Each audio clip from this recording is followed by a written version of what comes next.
નમસ્કાર. કેમ છો વિદ્યાર્થી મિત્રો? ધોરણ 11 વિષય અર્થશાસ્ત્ર, એમાં પ્રકરણ નંબર 6. છઠ્ઠા પ્રકરણમાં તમારી પાસે પાઠ્યપુસ્તક હોય તો એમાં જુઓ પેજ નંબર 68, મુદ્દા નંબર 6.6. પ્રકરણનું નામ છે બજાર અને મુદ્દાનું નામ છે ઇજારો. વિદ્યાર્થી મિત્રો, આપણે અત્યાર સુધી ગુજરાત માધ્યમિક શિક્ષક અને ઉચ્ચતર માધ્યમિક શિક્ષણ બોર્ડ દ્વારા જે કંઈ પણ સિલેબસ ચાલુ વર્ષ માટે રદ કરાયો છે એ સિલેબસના અનુસંધાનમાં વાત કરીએ તો છઠ્ઠું પ્રકરણ આપણું છે અને છઠ્ઠા પ્રકરણમાં અત્યાર સુધી આપણે બજાર એટલે શું, બજારના ઘટકો એટલે કે લક્ષણો, બજારનું વર્ગીકરણ, સ્થાન આધારિત વર્ગીકરણ એટલે કે ભૌગોલિક વિસ્તારની દ્રષ્ટિએ વર્ગીકરણ, સ્થાનિક બજાર, પ્રાદેશિક બજાર, રાષ્ટ્રીય બજાર અને આંતરરાષ્ટ્રીય બજાર. ત્યારબાદ આપણે જથ્થા આધારિત બજાર, એમાં બે ભાગ જોયા: જથ્થાબંધ બજાર અને છૂટક બજાર. હરીફાઈને આધારે બજારના પ્રકારોમાં પૂર્ણ હરીફાઈ વાળું બજાર અને અપૂર્ણ હરીફાઈની અંદર બીજા 3 પ્રકારો છે: ઇજારો, ઇજારાયુક્ત અને અલ્પહસ્તક ઇજારો. આપણે પૂર્ણ હરીફાઈવાળું બજાર એટલે શું અને એની લાક્ષણિકતાઓ, કુલ 6 લાક્ષણિકતાઓની ચર્ચા કરી ગયા છેલ્લા સેશનમાં. આજે આપણે વળી પાછો એક 5 માર્ક્સનો અને બહુ જ અગત્યનો પ્રશ્ન કે જે 3 માર્ક્સની શોર્ટ નોટમાં પણ પૂછી શકાય, અને એ છે ઇજારો, મોનોપોલી. વિદ્યાર્થી મિત્રો, ઇજારો એટલે શું? જુદા જુદા અર્થશાસ્ત્રીઓએ એની વ્યાખ્યા આપવાનો પ્રયત્ન કર્યો છે અને ઇજારાની લાક્ષણિકતાઓ, આવી રીતે એક 5 માર્ક્સનો પ્રશ્ન તમારી ચોપડીમાં પેજ નંબર 74 ઉપર સ્વાધ્યાયના 5મા પ્રશ્નની અંદર ચોથો પ્રશ્ન ઇજારાના લક્ષણો સમજાવો એવી રીતે આપેલો છે. એટલે મોટા પ્રશ્ન તરીકે પણ ઇજારો ખૂબ ઉપયોગી છે. સાથે સાથે એક 2 માર્ક્સના પ્રશ્નો ક્યાંક ને ક્યાંક એમાં નીકળે, આપણે ટીક કરતા જઈશું. તમે જ્યારે પણ ઓડિયો વિડીયો અને આ સ્ક્રીન જ્યારે જુઓ છો ત્યારે સાથે ચોપડી પણ રાખવાની, પેન્સિલ પણ રાખવાની, જેથી કરી આપણે જે તે વસ્તુ એમાં ટીક કરતા જઈએ અને પરીક્ષાલક્ષી તૈયારી કરતા જઈએ. પ્રશિષ્ટ અર્થશાસ્ત્રીઓ એ બજારના 2 વિરુદ્ધ દિશાના અંત્યબિંદુ તરીકે પૂર્ણ હરીફાઈ અને શુદ્ધ ઇજારાની ચર્ચા કરી છે. વિદ્યાર્થી મિત્રો, પૂર્ણ હરીફાઈ એક દિવાલ હોય, એની સામે બીજી દિવાલ હોય, એની પર છત ટકેલી હોય. તો આજે એક બાજુની દિવાલ છે એ ઇજારા સ્વરૂપની દિવાલ સમજીએ, એની સામેની સાઈડ, ઓપોઝિટ સાઈડ જે છે એ પૂર્ણ હરીફાઈવાળી દિવાલ સમજીએ. તો આના અનુસંધાનમાં વાત કરીએ તો શુદ્ધ ઇજારો એ એક કલ્પના છે. ખરેખર આપણે જે ઇજારો જોઈએ છે, જે પ્રકારો જોઈએ છે, એ અશુદ્ધ ઇજારો છે. ઇજારાને અંગ્રેજી ભાષામાં મોનોપોલી કહેવાય. આ મોનોપોલી એ ગ્રીક ભાષાનો શબ્દ છે. એની અંદર 2 શબ્દોનો ઉપયોગ કરવામાં આવેલો છે, મોનોઝ અને પોલિયન. વિદ્યાર્થી મિત્રો, મોનોઝ એટલે એક, એવો અર્થ થાય ગ્રીક ભાષામાં, અને પોલિયન એટલે વેચનાર. આમ આ બંને શબ્દને ભેગા કરીએ તો મોનોપોલી એટલે એક જ વેચનારાનું બજાર, એવો અર્થ થાય. અહીં આપણી પાસે પ્રોફેસર ચેમ્બરલિન અને પ્રોફેસર સ્ટીગલર, આ 2 નિષ્ણાતોના મતે ઇજારાની વ્યાખ્યાઓ આપેલી છે. આપણે કોઈ પણ એક નિષ્ણાતના મતે ઇજારો એટલે શું એ તૈયાર કરીશું. પ્રોફેસર ચેમ્બરલિનના મતે જ્યારે વસ્તુના પુરવઠા પર કોઈ એક જ પેઢીનો અંકુશ હોય તો તે ઇજારો છે.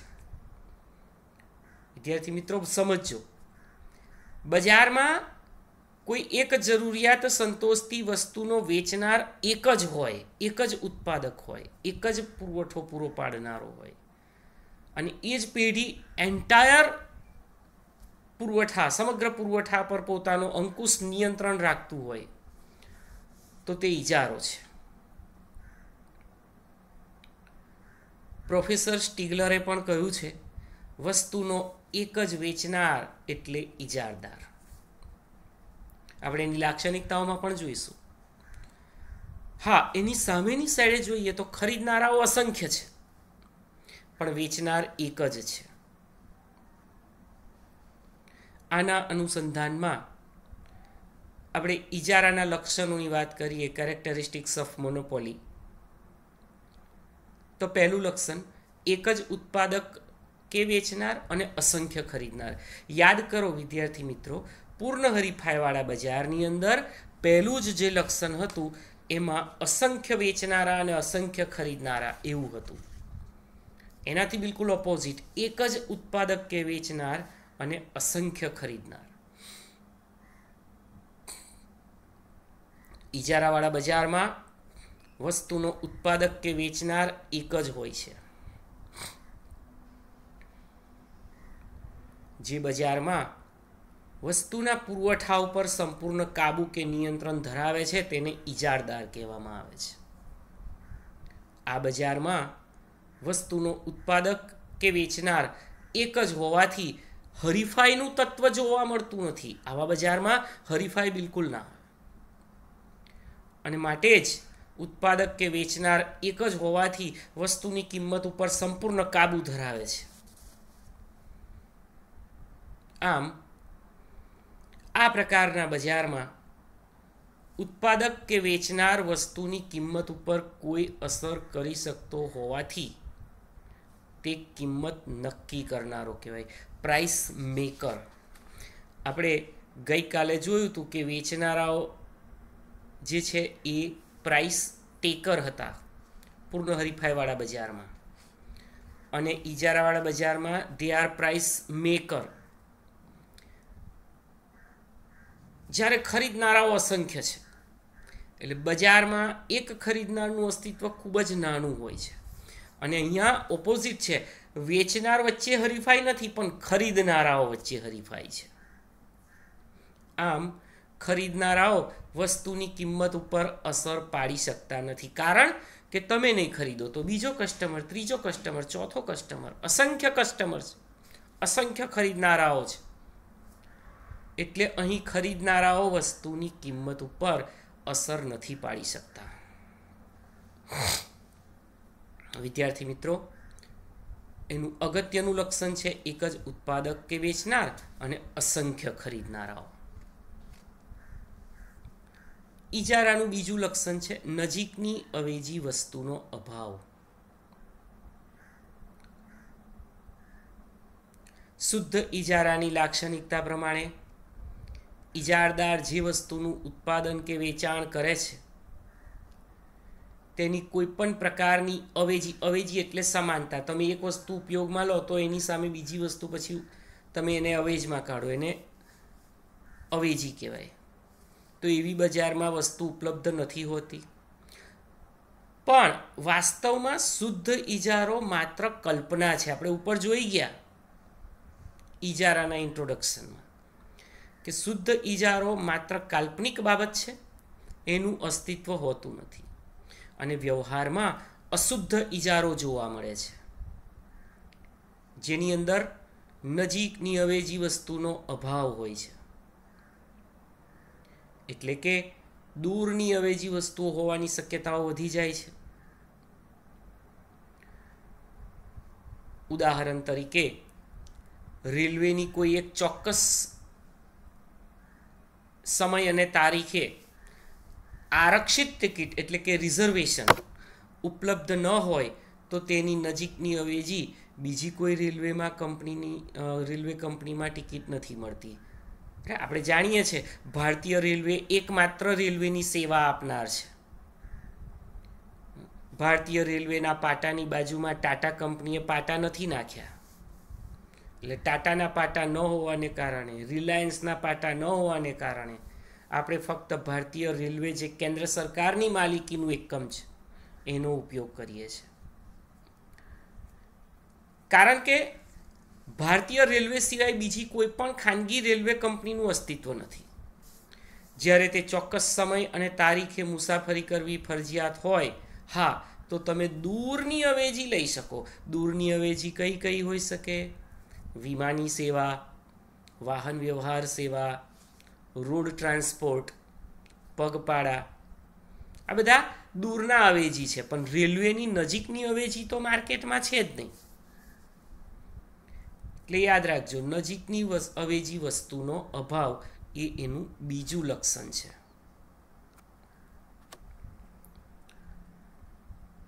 ત્રીજું લક્ષણ, નવી પેઢીઓના પ્રવેશ ઉપર અંકુશ. ઇજારાવાળા બજારમાં ઇજારદાર વિવિધ સ્વરૂપના ઇજારા ધરાવે છે. આપણે અગાઉ જોઈ ગયા, ઇજારાનો અર્થ શું?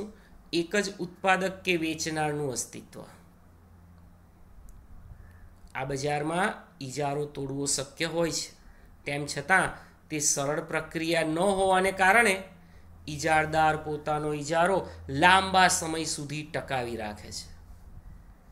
આ સંજોગોમાં તેનો કોઈ હરીફ બજારમાં ન હોવાને કારણે તે કિંમતો પર પણ કાબૂ ધરાવે છે, હોલ્ડિંગ ઓન ધ પ્રાઇસ, અને અસામાન્ય નફો, એબનોર્મલ પ્રોફિટ પ્રાપ્ત કરે છે, ખૂબ વધારે પડતો નફો. આમ ઇજારાવાળા બજારમાં અસામાન્ય નફાની સ્થિતિ હોવા છતાં પણ અન્ય પેઢીઓ અસામાન્ય નફાથી આકર્ષાઈને ઉદ્યોગમાં પ્રવેશી શકતી નથી. કારણ કે ઇજારદાર એવા સંજોગોમાં કુદરતી, કાયદાકીય રીતે, અનુભવની દ્રષ્ટિએ કે આવડત, આ બધા પાસાઓ દ્વારા પેઢીઓનો પ્રવેશ અવરોધે છે. એટલે જ ઇજારાવાળા બજારમાં પેઢીઓ પ્રવેશ કરી શકતી નથી. વિદ્યાર્થી મિત્રો, આપણે પૂર્ણ હરીફાઈવાળા બજારમાં ત્રીજું લક્ષણ ભણ્યા, પેઢીઓની મુક્ત અવરજવર. અહીંયા મુક્ત અવરજવર નહીં, પ્રવેશ જ નથી, પ્રતિબંધ હોય છે. ચોથું, કિંમત અથવા વેચાણ પર કાબુ. ઇજારાવાળા બજારમાં ઇજારદાર મહત્તમ નફાના આશયથી વસ્તુના પુરવઠા ઉપર સંપૂર્ણ કાબુ ધરાવે છે. પરંતુ ઇજારદાર એક સાથે વસ્તુની કિંમત અને વસ્તુના વેચાણ પર કાબુ નથી મેળવી શકતો. એનો અર્થ એવો થાય કે જો ઇજારદાર વસ્તુની કિંમત ઊંચી નક્કી કરવા માંગતો હોય તો એને વસ્તુનું ઓછું વેચાણ સ્વીકારવું પડશે, અને જો વેચાણ વધારવા માંગતો હોય તો નીચી કિંમતો સ્વીકારવી પડશે. આમ બહુ સરસ વાક્ય કહ્યું છે, અંડરલાઈન કરજો. ઇજારદાર કિંમત અને વેચાણ રૂપી બંને ઘોડા પર એક સમયે એક સાથે આરૂઢ થઈ શકતો નથી. આરૂઢ થવું એટલે સવારી કરવી. એક સમય એક સાથે કિંમત અને વેચાણ બંને ના વધારી શકે. જો એ વેચાણ વધારવા માંગતો હોય તો કિંમત નીચી રાખવી પડે. જો એ કિંમત વધારવા માંગતો હોય તો વેચાણ નહીં વધી શકે ભાઈ. એટલે વેચાણ અને કિંમત રૂપી ઘોડા પર એક સમયે એ આરૂઢ નથી થઈ શકતો એક સાથે. ઊંચી કિંમત લઈ વધુ વેચાણ કરવું એ ઇજારદાર માટે પણ શક્ય હોતું નથી. આ એનું ચોથું લક્ષણ, કિંમત અથવા વેચાણ ઉપર કાબુ. પાંચમું, અસામાન્ય નફો. ઇજારાવાળા બજારમાં ઉત્પાદક કે વેચનાર એક જ હોય છે. તદુપરાંત આ બજારમાં નવી પેઢીઓનો પ્રવેશ પણ બંધ હોય છે. એટલે ઇજારદાર ટૂંકા ગાળામાં તેમજ લાંબા ગાળામાં કોઈ પણ હરીફાઈ વગર અસામાન્ય નફાની સ્થિતિનો લાભ પણ લઈ શકે છે. અહીં વસ્તુનો વેચનાર ઊંચી કિંમત રાખી શકતો હોય છે, જેથી તે સરેરાશ ખર્ચથી ઊંચી કિંમત રાખી અને નફો પણ મેળવી શકે. એટલે જ તો કહ્યું છે કે ઇજારાવાળા બજારમાં ઇજારદાર અસામાન્ય નફો પ્રાપ્ત કરે છે. આ એનું પાંચમું લક્ષણ, અસામાન્ય નફો. છઠ્ઠું, કિંમત ભેદભાવ. વિદ્યાર્થી મિત્રો, ઇજારાવાળા બજારમાં ઉત્પાદક કે વેચનાર કિંમત નક્કી કરનારા હોવાથી હરીફાઈનું તત્વ નથી જોવા મળતું. અહીંયા હરીફાઈ ના હોય, એક જ વેચનારો છે, જેથી ઇજારદાર ઘણી વખતે આ તકનો લાભ લેવા માટે એક જ જરૂરિયાત સંતોષતી વસ્તુની જુદી જુદી કિંમત વસૂલ કરે છે, અથવા તો વસ્તુના જુદા જુદા ઉપયોગ અનુસાર જુદી જુદી કિંમતો વસૂલ કરે છે. આને કહેવાય ભેદભાવયુક્ત કિંમત. સરવાળે ઇજારદાર કિંમત ભેદભાવની નીતિનો પણ ઉપયોગ કરે છે. દાખલા તરીકે ડૉક્ટર, તમે જુઓ, ડૉક્ટર પોતાના પેશન્ટ પાસે, જો એ શ્રીમંત હોય, ધનિક હોય, તો ઊંચી ફી વસૂલ કરે. આપણે રેલવેનું ઉદાહરણ લઈએ તો રેલવેમાં પણ તમે 3 ટાયર એસી, રિઝર્વેશન, બરાબર છે, અને જનરલ કોચ બધા પહોંચશે તો એક જ સમય, કેમ કે ટ્રેન એક જ સમય જવાની છે, એક સાથે જવાની છે, પણ ટિકિટના ભાડા અલગ અલગ હોય છે. રિઝર્વેશનનો ભાવ અલગ, 3 ટાયર એસી, 2 ટાયર એસીનો ભાવ અલગ અલગ, જનરલ કોચનો ભાવ અલગ હોય છે. તો આ પ્રમાણે કિંમત ભેદભાવ રાખી શકે અને ઇજારદાર જુદી જુદી કિંમતો પોતાના ગ્રાહકો પાસેથી વસૂલી શકે. 7મું, પેઢી એજ ઉદ્યોગ. સાઈડ ઉપર 2 માર્ક્સ લખી રાખજો, સમજાવો કરીને પણ પૂછાય છે. પેઢી એજ ઉદ્યોગ. ખરેખર પેઢી એટલે શું? અંડરલાઈન કરો. પેઢી એટલે ઉત્પાદન કરતું એક સ્વતંત્ર એકમ, સિંગલ યુનિટ. જ્યારે ઉદ્યોગ એટલે એક સરખી વસ્તુઓનું ઉત્પાદન કરતી અસંખ્ય પેઢીઓનો સમૂહ એટલે ઉદ્યોગ.